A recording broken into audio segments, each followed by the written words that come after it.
요한보다 예수께서 더 많은 사람을 제자로 삼고 침례를 주신다는 소문이 바리새파 사람들의 귀에 들어간 것을 예수께서 아셨다. 사실은 예수께서 직접 침례를 주신 것이 아니라 그 제자들이 준 것이다. 예수께서는 유대를 떠나 다시 갈릴리로 가셨다. 그렇게 하려면 사마리아를 거쳐서 가실 수밖에 없었다. 예수께서 사마리아에 있는 수가라는 마을에 이르셨다. 이 마을은 야곱이 아들 요셉에게 준 땅에서 가까운 곳이며 야곱의 우물이 거기에 있었다. 예수께서 길을 가시다가 피로하셔서 우물가에 앉으셨다. 때는 오정쯤이었다. 한 사마리아 여자가 물을 기르러 나왔다. 예수께서 그 여자에게 마실 물을 좀 달라고 말씀하셨다. 제자들은 먹을 것을 사러 동네에 들어가서 그 자리에 없었다. 사마리아 여자가 예수께 말하였다. 선생님은 유대 사람인데 어떻게 사마리아 여자인 나에게 물을 달라고 하십니까? 유대 사람은 사마리아 사람과 상종하지 않기 때문이다. 예수께서 그 여자에게 대답하셨다. 네가 하나님의 선물을 알고 또 너에게 물을 달라는 사람이 누구인지를 알았더라면 도리어 네가 그에게 청하였을 것이고 그는 너에게 생수를 주었을 것이다. 여자가 말하였다.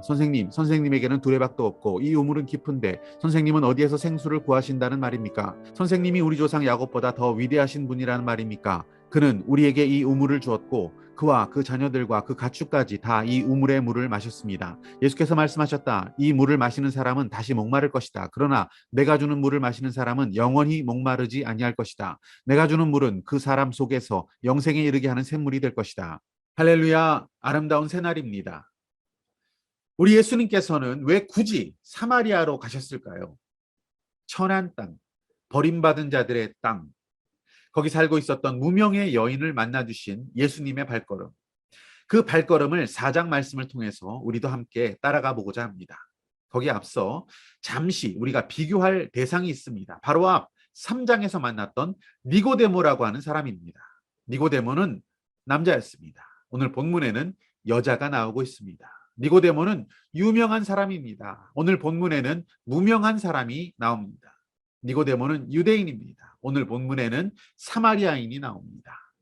니고데모는 관원이자 이스라엘의 지도자입니다. 오늘 본문에는 천한 신분의 사마리아 여인이 나오고 있습니다.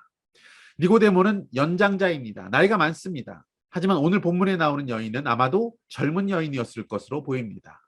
니고데모는 율법적으로 의인에 속하지만 오늘 본문의 여인은 율법적으로 죄인에 속한 여인입니다. 니고데모는 존경받았습니다. 하지만 오늘 본문에 나오는 여인은 비난받고 있는 여인이었습니다. 많이 다릅니다. 달라도 정말 많이 다릅니다. 그렇게 달라서 뭐가 문제가 있습니까? 그런 건 아닙니다.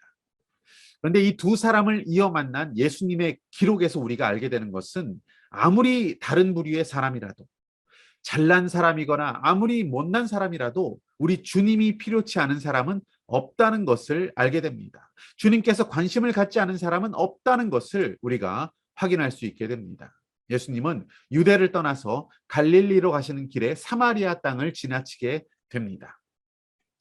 그때 사마리아 여자 하나가 사람들이 나오지 않는 시간에 물을 기르러 나오고 있습니다. 예수님께서는 그 여인에게 물을 좀 달라고 하십니다. 그랬더니 사마리아 여인이 당신은 유대 사람인데 어떻게 당신네들이 상종도 하지 않는 사마리아 여자인 나에게 물을 달라고 하십니까? 이렇게 말합니다. 이 여인의 병든 자아상이 드러나 보입니다. 자신을 비천하고 비참한 존재로 인식하고 있습니다. 열등감이 보입니다. 우울한 마음의 상태를 가늠해 볼 수 있는 상황입니다. 예수님께서는 이 여인이 회복되고 자유함을 누리기를 원하셨고 과거의 상처와 아픈 마음이 치유받기를 간절히 원하셨습니다.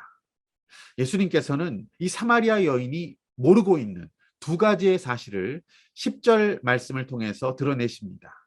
만일 오늘 그 두 가지 사실을 이 여인이 깨닫게 된다면 이 여인의 삶은 완전히 변화될 것을 주님은 알고 계셨습니다. 먼저 이 여인은 하나님의 선물이 무엇인지를 모르고 있었습니다. 또 하나는 자신 앞에 있는 이분, 물을 달라고 하는 이분이 누구신지를 모르고 있는 것이 이 여인의 상황이었습니다. 여러분, 하나님의 선물이 무엇입니까? 믿음으로 모든 죄를 용서받는 하나님의 은혜입니다. 그 은혜의 선물을 모른 채 이 여인은 죄책감으로 신음하고 고통당하면서 살고 있었던 것입니다. 또한 이 여인은 바로 눈앞에 계신 예수님께서 약속된 메시아이며 그의 백성을 그들의 죄에서 구원하실, 우리에게 구원의 기쁨을 안겨주실 그리스도라는 사실을 알지 못한 채 소망 없이 비참한 삶을 이어가고 있었던 것입니다. 영생을 주실 이름, 우리를 하나님의 나라의 상속자로 세우실 더 좋은 언약의 중보이신 예수님을 모르고 있었던 것입니다. 그 두 가지의 사실을 알게 될 때 이 여인에게 주어지는 것은 그저 육적인 갈증을 채울 수 있는 우물물 정도가 아니라 이 여인은 생수, 영생하도록 솟아나는 샘물을 소유한 새로운 삶을 살아가게 될 것입니다.